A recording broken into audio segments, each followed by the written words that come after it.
Quelque chose d'important pourrait être en train de se préparer dans la gamme Flare de Samsung, et cela pourrait redéfinir ce que nous attendons de ces téléphones haut de gamme. Ce qui a commencé comme une formule familière au fil des années fait maintenant face à un changement potentiel que personne n'avait vu venir. Si ces premiers détails sont accès, le Galaxy S27 Ultra ne se contentera pas d'améliorer ce qui existait auparavant, il pourrait le redéfinir discrètement d'une manière qui ne devient évidente que lorsqu'on regarde de plus près. Lorsque le Galaxy S21 Ultra est arrivé, Samsung a établi une nouvelle référence en introduisant un appareil photo à zoom optique dédié 3 fois. Ce n'était pas simplement un objectif supplémentaire, il est devenu une partie essentielle de l'expérience. Du S20 Ultra jusqu'au S26 Ultra, ce zoom 3 fois a été une caractéristique constante sur laquelle les utilisateurs comptent au quotidien. Il est devenu attendu, presque intouchable, jusqu'à maintenant. Car les dernières fuites suggèrent que cette configuration de longue date pourrait être supprimée entièrement. Selon le leaker de confiance Ice Universe, Samsung pourrait se préparer à éliminer l'objectif téléobjectif dédié 3 fois du Galaxy S27 Ultra. Cela à lui seul serait un changement majeur, mais ce qui le remplace est là où les choses commencent à devenir intéressantes. Au lieu de s'appuyer sur un appareil photo de zoom séparé, Samsung miserait sur un nouveau capteur principal de 200 mégapixels, un capteur nettement plus avancé que ce que nous avons vu jusqu'à présent. L'idée est simple sur la surface, mais ambitieuse dans son exécution. Laisser l'appareil photo principal gérer le zoom 3 fois à lui seul, sans la besoin de matériel supplémentaire. Et Samsung semble confiant que cette approche peut remplacer complètement le système de zoom optique traditionnel. Si cela est confirmé, cela indique un mouvement vers une disposition de caméra plus propre et plus rationalisée. Moins de composants, un traitement plus intelligent et une philosophie complètement différente. C'est un changement subtil dans le design, mais qui pourrait avoir un impact massif sur la manière dont les photos sont actuellement capturées. Alors que le changement de caméra est déjà audacieux, l'histoire de la batterie pourrait être encore plus significative.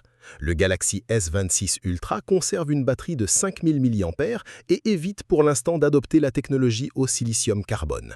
C'est une approche sûre et familière, mais le Galaxy S27 Ultra pourrait être l'endroit où Samsung change enfin de direction.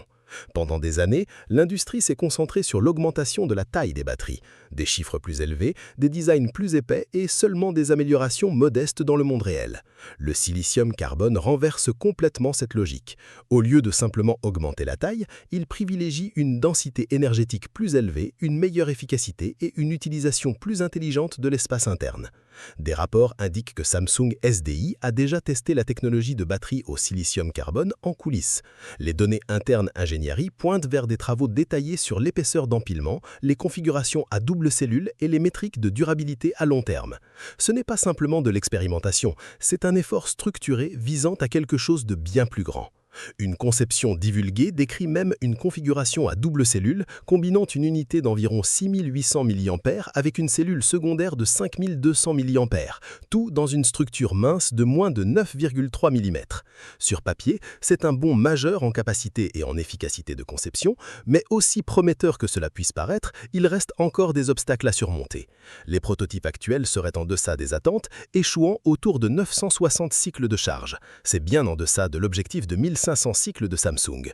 Pour combler cet écart, les équipes affinent activement les matériaux séparateurs, ajustent l'architecture d'empilement et améliorent les systèmes de gestion de batterie pour ralentir la dégradation au fil du temps.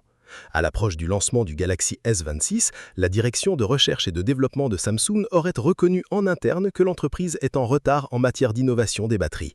Cette admission ajoute plus de poids à ce qui se passe ici. Le S27 Ultra ne pourrait pas simplement améliorer les choses, il pourrait représenter un vrai tournant. Si ces efforts aboutissent, cet appareil pourrait marquer un changement dans la manière dont les batteries sont conçues et utilisées dans les smartphones. Pas simplement des gains incrémentaux, mais un changement de direction.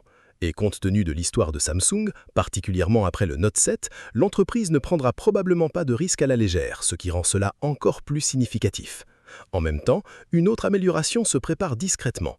Les premières rumeurs suggèrent que le Galaxy S27 Ultra pourrait introduire le stockage UFS 5.0 de nouvelle génération. Si cela est confirmé, ce n'est pas simplement une mise à jour routinière, c'est un mouvement qui pourrait avoir un impact direct sur la rapidité et la réactivité de l'ensemble de l'appareil.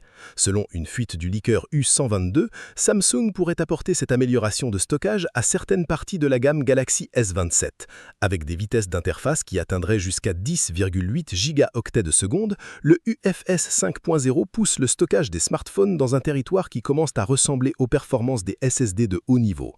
En utilisation réelle, cela se traduit par des lancements d'applications nettement plus rapides, des transferts de fichiers quasi instantanés et une gestion plus fluide des charges de travail exigeantes.